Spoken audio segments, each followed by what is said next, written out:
దివంగత నేత, ఏపీ మాజీ ముఖ్యమంత్రి వైఎస్ రాజశేఖర రెడ్డి గారి జయంతి. అయితే ఈ సందర్భంగా మనము ఆయన గురించి కొన్ని విషయాలు తెలుసుకునేటువంటి ప్రయత్నం చేద్దాం. ఈ అంశంలో మనతో కొన్ని అంశాలు పంచుకోవడానికి ప్రముఖ రాజకీయ విశ్లేషకులు పురుషోత్తం రెడ్డి గారు మనతో ఉన్నారు. ఆయనతో మాట్లాడదాం.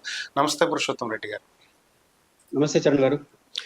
సార్, దివంగత నేత, ఉమ్మడి ఆంధ్రప్రదేశ్కి ముఖ్యమంత్రి రాజశేఖర్ రెడ్డి గారి గురించి దాదాపుగా తెలియని వాళ్ళైతే ఉండరు. ఆయన రాష్ట్రానికి చేసినటువంటి సేవలు కానీ, మొదటి నుంచి ఆయన రాజకీయ ప్రస్థానం కానీ ఏ విధంగా నడిచినాయి ఏంటి, కొంతవరకు దగ్గరగా చూసినటువంటి వ్యక్తుల్లో మీరు ఒకళ్ళు. సో ఆయన గురించి ఇప్పటి తరానికి తెలియజేసే విధంగా కొన్ని ముఖ్యమైనటువంటి అంశాలు మాతో పంచుకుంటారు.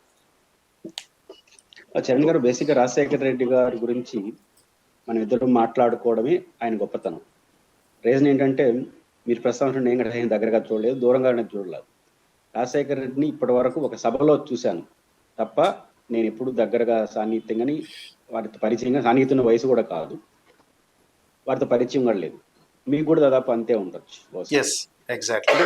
అంటే ఆయనతో నేరుగా సంబంధం లేని ఇద్దరు కూర్చొని విశ్లేషణ చేస్తున్నామంటేనే ఆయన ప్రాధాన్యత అర్థమవుతుంది. ఏ నాయకుడైనా, ఏ వ్యక్తి అయినా వారితో కలిసి జీవించిన వాళ్ళు, వాళ్ళతో కలిసి ప్రయాణం చేసిన వాళ్ళు, వాళ్ళ వల్ల రాజకీయంగా లబ్ధి పొందిన వాళ్ళు, లేదా ఆర్థికంగా ఏ రకంగా అయినా సరే వాళ్ళ వల్ల లబ్ధి పొందిన వాళ్ళు, వాళ్ళ ద్వారా ఎదిగిన వాళ్ళు, వారి గురించి మాట్లాడుకోవడం పెద్ద విశేషం కాదు. ఏదో ఒక కృతజ్ఞతా భావం ఉంటుంది. ఆయనకి సంబంధం లేని వాళ్ళు, ఆయన చూడని వాళ్ళు, ఈ తరం వాళ్ళు ఆయన చూడని కూడా చూడరు.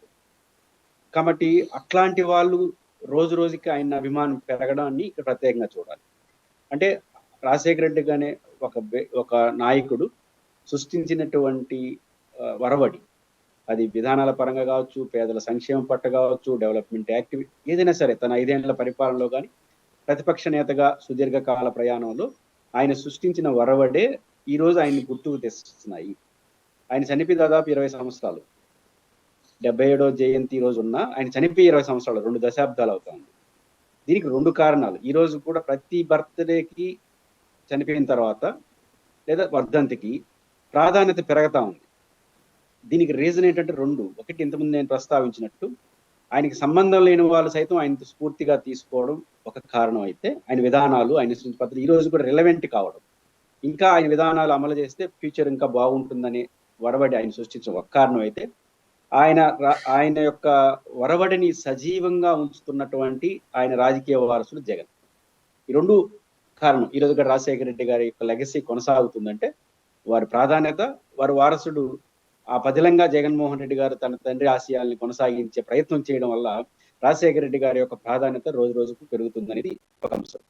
వైఎస్ రాజశేఖర రెడ్డి గారు సజీవంగా వాళ్ళ ఆశయాలు కానీ, వాళ్ళ ఆలోచనలు కానీ ముందుకు ఉన్నాయంటే, ఒకటి, ఆయన సృష్టించినటువంటి వరవడి, తీసుకున్న విధానాలు ఒక శాస్త్రీయత ఉండడంతో పాటు ఈనాటికి భవిష్యత్తుకు కూడా అది అవసరమై ఉండడం ఒక కారణం అయితే, ఆయన రాజకీయ వారసుడిగా జగన్మోహన్ రెడ్డి గారు ఒక రాజకీయ ప్రస్థానాన్ని ప్రారంభించి కష్టపడి ఆయన ఆశయాల సాధన కోసం ఒక వ్యవస్థను సృష్టించే ప్రయత్నం ఏదో చేశారు. అది ఈ 2 కారణాలు ఇస్తే రాజశేఖర రెడ్డి గారి యొక్క ప్రాధాన్యత రోజు రోజుకు పెరుగుతా ఉంది.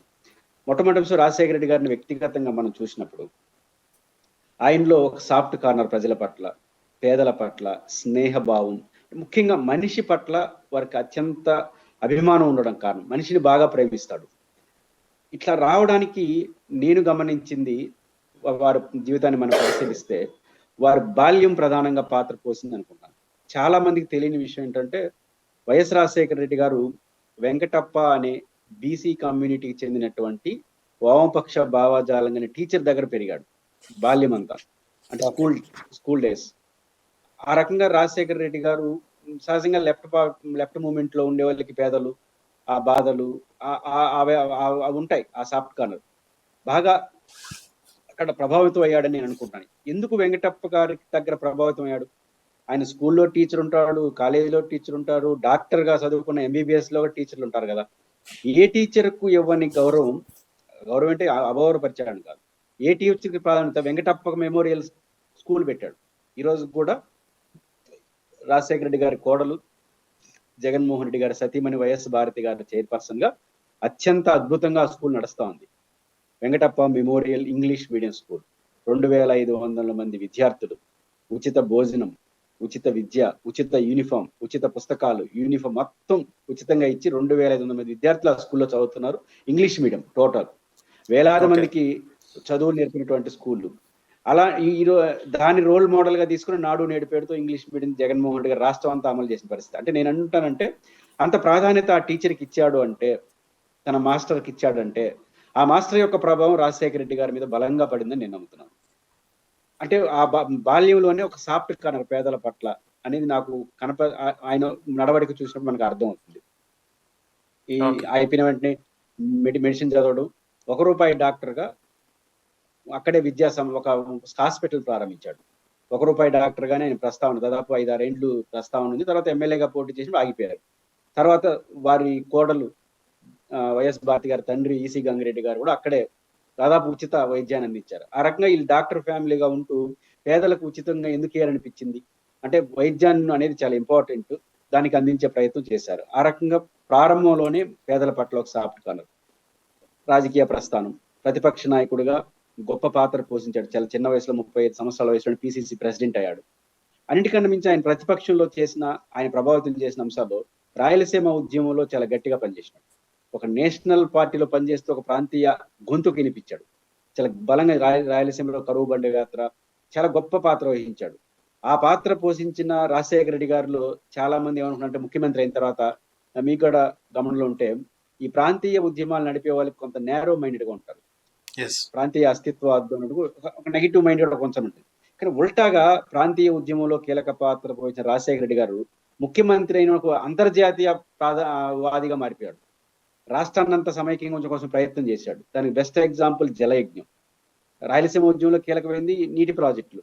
దక్షిణ తెలంగాణకు, రాయలసీమకు కోస్తాకు మధ్య ఉన్న ఈ కాంప్లికేట్ ఉన్న ఉద్యమంలో ప్రాధాన్యత పనిచేసిన రాజశేఖర రెడ్డి గారు రాయలసీమ నీటి ప్రాజెక్టులకు ఎంత ప్రాధాన్యత ఇచ్చాడో, కోస్టల్ ప్రాంతానికి, తెలంగాణకు కూడా అంతే ప్రాధాన్యత ఇచ్చాడు. ఈరోజు ఏ ప్రాజెక్టు దగ్గరికి మీరు వెళ్ళినా రాజశేఖర రెడ్డి గుర్తొస్తాడు. బ్రిటిష్ ఇండియా వాళ్ళు అద్భుతంగా ప్రాజెక్టులు డిజైన్ చేశారు. రాయలసీమలో అంతకుముందు కేసీ కెనాల్ కావచ్చు, ఇక్కడ కాటన్ బ్యారేజ్ కావచ్చు, ప్రకాశం బ్యారేజ్ ఒకప్పుడు బ్రిటిష్ వాళ్ళదే. వీళ్ళందరూ చూసినప్పుడు బ్రిటిష్ వాళ్ళు ఒక దూరదృష్టితో వ్యవహరిస్తారు ఏదైనా నీటి ప్రాజెక్టులో. ఆ తర్వాత ఆంధ్రప్రదేశ్ మొత్తం కృష్ణ, తుంగభద్ర, అదేవిధంగా గోదావరి నదీ జలాలని ఒడిసి పట్టుకునే ప్రయత్నం, అన్ని ప్రాంతాలకు ఒక శాశ్వత పరిష్కారం చూసిన జలయజ్ఞాన్ని రూపొందించాడు. జలయజ్ఞం రూపొందించినప్పుడు అందరూ చెప్పిన మాట ఏంటంటే, ఒకేసారి అన్ని ప్రాజెక్టులు టేకప్ చేస్తున్నావు, ఏది కాదు అన్నారు. కానీ ఆ రోజు రాజశేఖర రెడ్డి గారు అన్న మాట ఏంటో తెలుసా, మనం అన్ని ప్రాజెక్టులకి శంకుస్థాపన పెడుతున్నాం, ఇవి ఈ రాష్ట్రానికి అవసరం, మన కాలంలో పూర్తవుతుందని కాదు, ఈ రోజు మనం పేర్లు పెట్టి ఇది అవసరం నిరూపిస్తున్నాం, రేపు ప్రజలే దాన్ని సాధించుకుంటారు అన్నారు. ఆయన చనిపోయిన తర్వాత ఇప్పుడు పోలవరం ముందుకు వెళ్తా ఉందంటే కారణం అదే. పోలవరం ప్రాజెక్టు నిర్మాణం చేయడం ద్వారా గోదావరి ప్లస్ ఉత్తరాంధ్ర, అదేవిధంగా పులిచింతల ప్రాజెక్టు తీసుకురావడం ద్వారా కృష్ణా డెల్టా స్థిరీకరించడం, దక్షిణ తెలంగాణకు రంగారెడ్డి ఎత్తిపోతల పథకం, దిండి, కల్వకుర్తి లాంటి పథకాలు తీసుకురావడం, హైదరాబాద్ మహానగరానికి, నిజానికి హైదరాబాద్ ఉన్నది కృష్ణా నది పరివాహ ప్రాంతం, మూసీ నది వచ్చి కృష్ణకు ఉపనది. కానీ గోదావరి నీళ్లు తీసుకొచ్చి ఫేజ్ 1 ముందు తీసుకొచ్చాడు జవహర్ రెడ్డి గారు ఆఫీసర్ గా. ఇప్పుడు ఫేజ్ 2 తీసుకొచ్చారు. అది పూర్తి అయితే హైదరాబాద్ లో నీటి సమస్య ఉండదు. ఆ రకంగా హైదరాబాద్ కి ఆచరణ ఊహకు కూడా అందని గోదావరి నదీ జలాలను ప్లాన్ డిజైన్ చేసింది రాజశేఖర రెడ్డి గారు. ఆ రకంగా తెలంగాణ, హైదరాబాదు, రాయలసీమ, ఉత్తరాంధ్ర అన్ని ప్రాంతాల సమగ్రాభివృద్ధి కోసం జలయజ్ఞం రూపొందించాడు. ఆ రకంగా ప్రాంతీయ ఉద్యమంలో పనిచేసి ఒక జాతీయ ఉద్యమ నాయకుడిలాగా ఆయన పరిపాలన సాగిందనడానికి దూరదృష్టికి ఒక ఉదాహరణ. ఆయన పెద్ద దూరదృష్టికి ఒక ఉదాహరణ పోలవరం. మీరు ఇప్పుడు పట్టిసీమ గురించి మాట్లాడుతున్నారు, పురుషోత్తంపట్నం, విశాఖపట్నం మాట్లాడుతున్నారు. ఆ రెండు కాలువలు, కుడి కాలువ, ఎడమ కాలువ. పోలవరం ప్రాజెక్టు కడుతూనే అది అనుమతులు అవన్నీ లేట్ అవుతాయని 2 కాలువలు తవ్వడం స్టార్ట్ చేసినాడు. రీజన్ ఏంటో తెలుసా, పోలవరం లేట్ అవుతుంది, లిఫ్ట్ చేసైనా తీసుకుందాం నీళ్ళని. ఆ రోజు ఎట్టకారం చేసిన చంద్రబాబు నాయుడు గారే ఈరోజు దానికి పట్టిసీమ అని పేరు పెట్టి లిఫ్ట్ చేస్తున్నాడు. అంటే ఆ రోజుగా నా ప్లాన్ రాజశేఖర రెడ్డి గారు చేయకుండా ఉంటే పట్టిసీమ లేదు. ఆ రకంగా ఏ ప్రాజెక్ట్ తీసుకున్న రాజశేఖర రెడ్డి గారు దూరదృష్టితో తీసుకొచ్చారు, ఒక విజనరీగా ప్రవర్తించారు. ఆయన సంక్షేమ పథకాలు కావచ్చు, ముఖ్యంగా డెవలప్మెంట్ యాక్టివిటీస్. రాజశేఖర రెడ్డి గారిలో సంక్షేమ పథకాలు చూస్తున్న కన్నా డెవలప్మెంట్ యాక్టివిటీ చాలా ఎక్కువ చూడొచ్చు. గ్రేటర్ హైదరాబాద్ కాన్సెప్ట్, ఈరోజు గ్రేటర్ హైదరాబాద్ కాన్సెప్ట్ లోనే ఒక మణిహారం ఫైనాన్స్ డిస్ట్రిక్ట్. హైదరాబాద్ లో అమెరికాని ఎక్కడ చూస్తామంటే ఫైనాన్స్ డిస్ట్రిక్ట్ లో చూస్తాం. హైటెక్ సిటీ కాడ చూడడం, ఫైనాన్స్ డిస్ట్రిక్ట్ లో చూస్తాం. అద్భుతమైన అమెరికా లాగా కనిపిస్తుంది. దాని సృష్టికర్త రాజశేఖర రెడ్డి గారు. శంషాబాద్ ఎయిర్పోర్ట్ ఆ రోజు దూరంగా కడతాను, ఈ రోజు అది దగ్గర అయిపోయింది. Ring road, PV express way, Godavari నది జలాలు తీసుకురావడం, గ్రేటర్ హైదరాబాద్ కాన్సెప్ట్, ఇవన్నీ చూసినప్పుడు ఈ రోజు గ్రేటర్ హైదరాబాద్ ఇట్లా తయారైందంటే రాజశేఖర రెడ్డి గారు 5 ఏళ్ల కాలంలో సృష్టించినటువంటి ఆ ప్రయత్నం. దానికి కొనసాగింపుగా గ్రేటర్ విశాఖ కూడా రాజశేఖర రెడ్డి గారు. ఇంకా ఆయన ఆలోచించింది గ్రేటర్ వరంగల్, గ్రేటర్ విజయవాడ, గుంటూరు. ఈరోజు మావిగన్ అని జగన్ అంటున్నాడు కదా, ఆ మావిగన్ మచిలీపట్నం లేదు కానీ అప్పుడు విశాఖపట్నం, గుంటూరు, విజయవాడ కలిపి ఒక మహానగరంగా మార్చొచ్చని ఆలోచన ఆ రోజు ఆయన చేశాడు.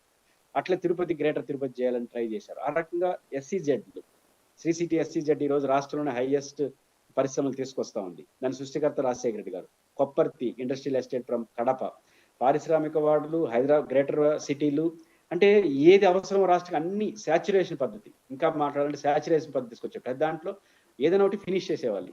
ఆ రకంగా తీసుకురావడంలో ఆయన ఒక మంచి పాత్ర పోషించాడు. సంక్షేమ పథకాల విషయంలో ప్రత్యేకించి చెప్పాల్సిన అవసరం లేదు. ఒక సంక్షేమ పథకాలకు ఒక కేర్ ఆఫ్ అడ్రస్ గా రాజశేఖర రెడ్డి గారు నిలిచారు. ప్రతి అంశంలోనూ ఒక దూరదృష్టితో తీసుకొచ్చిన ప్రయత్నం వల్ల ఈరోజు ప్రాజెక్టులు రాజశేఖర రెడ్డి గారి డిజైన్, ఈరోజు గ్రేటర్ సిటీలు చేయాలి రాజశేఖర రెడ్డి గారి డిజైన్, నీటి ప్రాజెక్టులు రాజశేఖర రెడ్డి గారి డిజైన్, వెల్ఫేర్ స్కీమ్స్, అంటే ఈ రోజుకి ఏదో రేపటికి కూడా ఈ రాష్ట్రానికి ఏదో అవసరమో ఆలోచించిన వ్యక్తి రాజశేఖర రెడ్డి గారు. కాబట్టి ఆయన లైవ్లీగా ఈరోజు మన ముందు ఉంటారని చెప్పొచ్చు. ఓకే.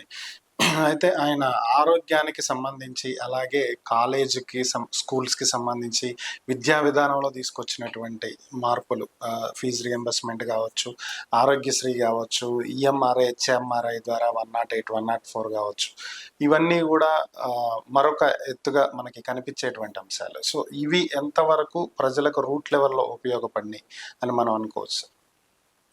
ఇప్పుడు ప్రధానంగా చాలా మంది ఏమంటారంటే ఇది ఎన్నికల హామీలుగా చూస్తారు. ఏది ఆరోగ్యశ్రీ కానీ పీజీ కాదు, అది ఎన్నికల్లో ఉపయోగపడవచ్చు కానీ ఎన్నికల హామీ కాదు అది. రాజశేఖర రెడ్డి గారు ముఖ్యమంత్రి అయ్యేనాటికి ప్రతిపక్షంలో ఉన్నప్పుడు రైతుల ఆత్మహత్యలు ఎక్కువ జరిగినాయి. చంద్రబాబు గారు ముఖ్యమంత్రిగా 9 ఏళ్ళు ఉన్నప్పుడు రైతు ఆత్మహత్యలు ఎక్కువ జరిగాయి. వచ్చిన వెంటనే రైతుల ఆత్మహత్యలకి ఏంటి కారణం అని జైతి ఘోష్ కమిషన్ వేశాడు. ఆ జైతి ఘోష్ కమిషన్ ఇచ్చిన రిపోర్ట్లో అతి ముఖ్యమైనదంటే రైతు వ్యవసాయ సంక్షోభం వల్ల ఆత్మహత్యలు చేసుకునే దానికన్నా విద్యార్థులు ఫీజు, అంటే కాలేజీలు, విద్య, వైద్యం 2 కార్పొరేటీకరణ అయిపోయింది. భారతదేశంలో ఎక్కడ లేనట్టుగా సౌత్ ఇండియాలో కార్పొరేట్ వైద్యం, కార్పొరేట్ విద్య అనేది మోయలేని భారంగా మారుతా ఉంది. కాబట్టి వ్యవసాయ సంక్షోభం ఆగిపోయినా కూడా ఈ రెండింటి వల్ల రైతులు ఆత్మహత్యలు చేసుకునే పరిస్థితి ఉందని చెప్పింది ఆమె. దాన్ని పసిగట్టిన రాజశేఖర రెడ్డి గారు ఈ రెండింటి నుంచి రిలీఫ్ రాకపోతే రైతుల ఆత్మహత్య కాదు, ప్రజల ఆత్మహత్యలు ఆగవని చెప్పి ఫీజు రియంబర్స్మెంట్, ఆరోగ్యశ్రీ, అంటే ఆరోగ్యశ్రీ ఫీజు తీసుకురావడంలో జైతి ఘోష్ కమిషన్ యొక్క రిపోర్టు ఆయన పరిశీలన ఉంది. సాఫ్ట్ కార్నర్ ఉంది. ప్రజలు కేవలం ఎలక్షన్ మేనిఫెస్టో చెప్పాడని మాత్రం కాదు. కాబట్టి రాజశేఖర రెడ్డి గారు ఆ రకంగా విద్యా వ్యవస్థకి, వైద్య వ్యవస్థకు అందించారు. ప్రధానంగా మీరు చూడండి, మనకు యూనివర్సిటీలు, విద్యా వ్యవస్థలో మీకు ఒకప్పుడు అగ్రికల్చర్ విశ్వవిద్యాలయం ఒకటే ఉండేది. ఇప్పుడు అగ్రికల్చర్ యూనివర్సిటీలో 3-4 వచ్చాయి. Veterinary university, horticulture university, agriculture university. అంటే వెటర్నరీ పశు వైద్య విశ్వవిద్యాలయం తిరుపతిలోనే ఉంది అది. తర్వాత హార్టికల్చర్ అంటే ఈ ఫలపుష్ప వాటికి సంబంధించి, అంటే పరిశోధనని గ్రాస్ రూట్ లెవెల్లో తీసుకెళ్ళి పరిశోధనని మరింత సృజనాత్మక చేయడం కోసం డైవర్షన్ తీసుకొచ్చాడు. ఆ రకంగా మూడుగా చేశాడు ఒక యూనివర్సిటీ. అగ్రికల్చర్ యూనివర్సిటీ ఒకటి గొడుగు కింద ఉంటే అంత మంచి పరిశోధన జరగవని 3 విభాగాలు తీసుకొచ్చాడు. ఆ రకంగా విద్యారంగంలో ఆయన తీసుకున్నటువంటి ఆ మార్పు ఖచ్చితంగా ఒక మంచి పాత్రని పోషించింది. అది వైద్య రంగంలో ఆయన స్వయంగా వైద్యుడు, ₹1 వైద్యం ప్రాధాన్యత తెలిసిన వ్యక్తి కాబట్టి దాంట్లో మన ఆరోగ్యశ్రీని తీసుకొచ్చాడు. ఆయన రాజకీయ వారసుడు జగన్మోహన్ రెడ్డి గారు ఆరోగ్యశ్రీని పటిష్టం చేయడంతో పాటు మెడికల్ కాలేజీలు జిల్లా కోడ్ తీసుకొచ్చే ప్రయత్నం చేశాడు. అప్పుడు శాచురేషన్ పద్ధతులు ప్రతి జిల్లాలో ఒక మెడికల్ కాలేజీ, ఒక హాస్పిటల్ ఉంటే, టెరిటోరియల్ హాస్పిటల్ ఉంటే బ్రహ్మాండంగా ప్రజలకు అందుబాటులో ఉంటుందని ఆయన ప్రయత్నం చేసుకొచ్చాడు. ఆ రకంగా రాజశేఖర రెడ్డి గారు విద్యా, వైద్యం పట్ల టాప్ ప్రయారిటీ ఇచ్చారు. దానివల్ల పేదలకు సౌకర్యం పెరగడం వల్ల కొంత ఆత్మహత్యలు తగ్గడానికి, ఖర్చులు ప్రైవేట్ రంగంలో పోకుండా ఉండడానికి దోహదపడింది. ఓకే సార్, చివరగా ఒక అంశం రాజశేఖర రెడ్డి గారి గురించి చాలా మంది ఇప్పుడు మాట్లాడుకునేటువంటి అంశం ఏంటంటే, ఒకవేళ రాజశేఖర రెడ్డి గారు చనిపోకుండా ఉంటే ఈరోజు రాష్ట్రం 2 ముక్కలు అయ్యేది కాదు, ఎంతో అభివృద్ధితో ముందుకు వెళ్తూ ఉండేది, ఆయన చనిపోవటమే దీనికి బీజం పడింది అని మాట్లాడుతుంటారు. సో దీనికి సంబంధించి మీ అభిప్రాయం ఏంటి? ఖచ్చితంగా వైఎస్ రాజశేఖర రెడ్డి అనే వ్యక్తి కంటిన్యూ అయ్యి ఉంటే ఇంకా 5 ఏళ్ళు ఉంటుంది. మొదట ఆయన ఏం చేస్తుంటాడు, నీటి ప్రాజెక్టులని పూర్తి చేస్తుంటాడు. పోలవరం అయిపోయి ఉంటుంది. ప్రధానంగా రాయలసీమ ప్రాజెక్టులు టాప్ ప్రయారిటీ ఇచ్చుంటాడు. ప్రాజెక్టులు అంటే రాయలసీమ, ఉత్తరాంధ్ర, అన్ని ప్రాజెక్టులు పూర్తి చేస్తే ఇంకో గొడవ ఎక్కడ కూడా వస్తుంది.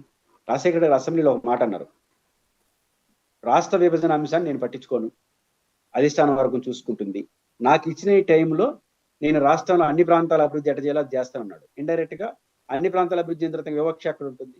ఆ రకంగా Yes. రాజశేఖర రెడ్డి గారు ఉంటే ఖచ్చితంగా రాష్ట్ర సమగ్రాభివృద్ధితో పాటు విభజన జరిగి ఉండేది కాదనే విషయంలో సందేహం లేదు. అయితే ఆయన తెలంగాణ వ్యతిరేకని కాదు, తెలంగాణలో కూడా ఈ ఉమ్మడి రాష్ట్రం అభివృద్ధి అంత ఒక నమ్మకాన్ని కలిగించే ప్రయత్నం ఆయన చేస్తుంటాడు, సక్సెస్ అయింటాడు. నాట్ ఓన్లీ ఆంధ్రప్రదేశ్ భవిష్యత్తే కాదు, కాంగ్రెస్ భవిష్యత్తు కూడా బాగుండేది. కాంగ్రెస్ పార్టీకి దుస్థితి ఉండేది కాదు. ఈరోజు ఆంధ్రప్రదేశ్ లో కాంగ్రెస్ బలంగా ఉండేది, అంటే 42 సీట్లు. ఇప్పుడు కర్ణాటక బాగానే ఉంది, తమిళనాడు కేరళలో బాగుంది. ఈ సౌత్ ఇండియా అంతా బాగుంటే 100 పైచిలకు సీట్లు వచ్చి ఉంటే ఖచ్చితంగా మిత్రపక్షాలతో కలిసి మళ్ళీ ఫామ్ చేసినప్పుడు అప్పుడు మన్మోహన్ సింగ్ అట్లే కదా వచ్చాడు దగ్గర. Yes. కాబట్టి కాంగ్రెస్ కూడా బాగుండేది. రాజశేఖర రెడ్డి గారిని బతుకుని ఉంటే రాష్ట్రం అభివృద్ధి బాగా జరుగుండేది, విభజన జరుగుండేది కాదు. నిస్సందేహంగా జాతీయ స్థాయిలో కాంగ్రెస్ పార్టీ కూడా ఇలాంటి పరిస్థితి వచ్చిండేది కదా. రాజశేఖర రెడ్డి గారు ఉంటే ఇప్పటికి అది ఒక 5 ఏళ్ళు, ఇది ఒక 20 ఏళ్ళు, 25 ఏళ్ళు అనుకుంటే ఆయన ఖచ్చితంగా జాతీయ స్థాయిలో కూడా కాంగ్రెస్ కు ఒక ముఖ్యమైన పాత్ర. ఈరోజు ఖర్గే లాంటి వాళ్ళు వచ్చారు, ఆ స్థానంలో రాజశేఖర రెడ్డి గారు ఉండేవారు. సౌత్ ఇండియన్ ఒక బలమైన కాంగ్రెస్ పరిస్థితి కూడా బాగుండేది.